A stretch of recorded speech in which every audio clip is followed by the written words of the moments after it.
ഇന്ന് തന്നെ ഡൗൺലോഡ് ചെയ്യൂ. കാണൂ നിങ്ങളുടെ ഫേവറേറ്റ് ഷോസ്. ഈ കണക്കൊക്കെ അപ്പപ്പോ എഴുതിയതാണോ അതോ ഇപ്പൊ ഒരു ഊഹം വെച്ച് എഴുതിയതാണോ? അപ്പോഴപ്പോൾ എഴുതി വെച്ചതാണ്. നയാ പൈസ പോലും കൂട്ടിയോ കുറച്ചോ എഴുതിയിട്ടില്ല. ഓക്കെ ബാക്കി പറയൂ. പ്രകാശന്റെ വിവാഹത്തിന് ചെലവായ പണം, പിന്നെ മനോജ് ഒരു പെണ്ണിനെ പ്രേമിച്ച് വിളിച്ചിറക്കിക്കൊണ്ട് വന്നതാ.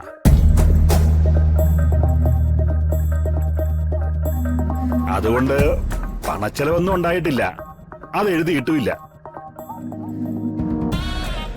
പഠിത്തം കഴിഞ്ഞ് ജോലിക്ക് പോകാതെ സ്റ്റാർട്ടപ്പ് ബിസിനസ് എന്നും പറഞ്ഞു നടന്നപ്പോ മനോജിനുണ്ടായ എക്സ്ട്രാ ചെലവുകള്, റിട്ടയർ ചെയ്തപ്പോ തട്ടിയെടുത്ത 10 ലക്ഷത്തിന്റെ കണക്കും എഴുതിയിട്ടുണ്ട്.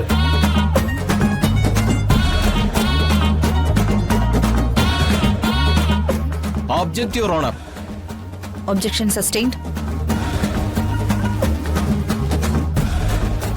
ഒരാൾ ഡയറിയിൽ എഴുതിയ കണക്കുകളെ വിശ്വസിക്കാൻ പറ്റില്ല.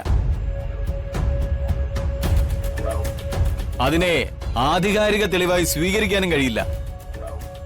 കണക്കുകളും സത്യവും തമ്മിൽ സാരമായ വ്യത്യാസം ഉണ്ടാകാം. മാത്രമല്ല, ഈ കേസിൽ വാദിയായ മാധവൻ നായർ എന്റെ കക്ഷിയായ മനോജിനെ പെണ്ണിനെ വിളിച്ചിറക്കിക്കൊണ്ടുവന്നവൻ എന്ന് പറഞ്ഞ് ആക്ഷേപിക്കുകയും ചെയ്തു. അതെങ്ങനെ വക്കീലെ ആക്ഷേപമാവുന്ന? നിയമപ്രകാരം നടക്കാത്ത കല്യാണം ആയതുകൊണ്ട് വിളിച്ചിറക്കിക്കൊണ്ട് വന്നു എന്ന് പറയുന്നത് വാസ്തവല്ലേ? അതില് സത്യവിരുദ്ധതയോ ആക്ഷേപമൊന്നും ഇല്ലല്ലോ. അങ്ങനെ ഒരു ആരോപണം ഉന്നയിക്കാൻ എതിർകക്ഷിയായ മാധവൻ നായർക്ക് യോഗ്യതയില്ലെന്ന് കോടതിയെ ബോധ്യപ്പെടുത്തുന്നു.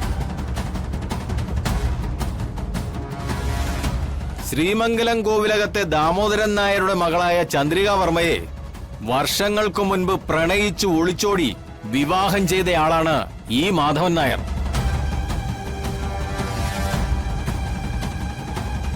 അങ്ങനെയുള്ള മാധവൻ നായർക്ക് എന്റെ കക്ഷിയായ മനോജിനെ കുറ്റപ്പെടുത്താൻ എന്ത് യോഗ്യതയാണുള്ളത്?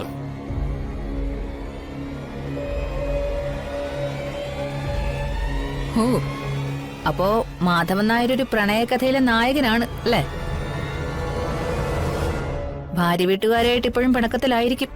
അല്ലെങ്കിൽ ഈ സാമ്പത്തിക പ്രതിസന്ധി വരില്ലല്ലോ. തെറ്റാണെങ്കിൽ ബഹുമാനപ്പെട്ട കോടതി ക്ഷമിക്കണം. ഞാൻ പ്രണയിച്ചത് പണത്തെ ആയിരുന്നില്ല, എന്റെ ചന്ദ്രികയായിരുന്നു.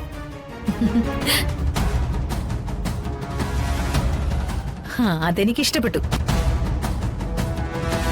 നല്ല മാസ് ഡയലോഗാണ് മാധവൻ നായർ പറഞ്ഞത്. അപ്പോ അതിനർത്ഥം മാധവൻ നായരുടെ മകൻ മനോജ് പ്രണയിച്ചത് പെണ്ണിനെ മാത്രമായിരുന്നില്ല എന്നാണോ? അയ്യോ, അങ്ങനെ ഞാൻ ഉദ്ദേശിച്ചില്ല. പെണ്ണ് വീട്ടുകാരുടെ ചെലവിലാണ് എന്റെ മോൻ ഇപ്പോഴും ജീവിക്കുന്നത്. ഇതും ഒരുതരം ആക്ഷേപമാണ് യുവർ ഓണർ. മാധവൻ നായർ ഇവിടെ അവതരിപ്പിച്ച കണക്കിൽ തീർച്ചയായും വളരെയധികം വ്യത്യാസം ഉണ്ടാകാം. ഇതിൽ എഴുതിയിരിക്കുന്നത് കുട്ടികളെ വളർത്തിയതിന്റെ കണക്കുകളും മറ്റ് വീട്ടു ചെലവിന്റെ കണക്കുകളുമാണ്. അതിന്റെ ശരിയും തെറ്റും തിരിച്ചറിയാൻ കൂടുതൽ ആധികാരിക തെളിവുകളുടെ ആവശ്യമൊന്നുമില്ല.